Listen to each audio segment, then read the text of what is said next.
आंतरराष्ट्रीय परिस्थितीमुळे निर्माण झालेल्या इंधन टंचाईचा फटका आता स्थानिक पातळीवर जाणवू लागला असून सोलापूर शहरातील LPG गॅसवर चालणाऱ्या सुमारे 500हून अधिक रिक्षा, कार तसेच काही मालवाहतूक वाहने बंद पडल्याची माहिती समोर आली आहे. पुढील किमान 5 ते 6 दिवस गॅसचा पुरवठा होण्याची शक्यता कमी असल्याचे संकेत आहेत.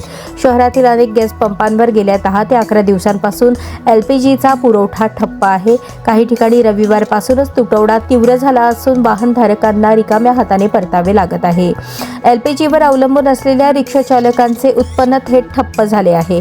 प्रवासी वाहतूक करणाऱ्या चालकांना रोजीरोटीचा प्रश्न निर्माण झाला असून कंत्राटी रिक्षा चालकांना अक्षरशः घरी बसण्याची वेळ आली आहे. विशेषतः शालेय विद्यार्थ्यांची वाहतूक करणाऱ्या चालकांसमोर पालकांना आणि विद्यार्थ्यांना काय उत्तर द्यावे असा पेच निर्माण झाला आहे. प्रशासनाकडून गॅस टंचाई नसल्याचे सांगितले जात असले तरी प्रत्यक्ष परिस्थिती गंभीर असल्याचे चित्र आहे. पुरवठा साखळी विस्कळीत झाल्याने शहरातील सार्वजनिक वाहतूक व्यवस्थेवर परिणाम झाला असून याचा थेट फटका सर्वसामान्य नागरिकांना बसत आहे.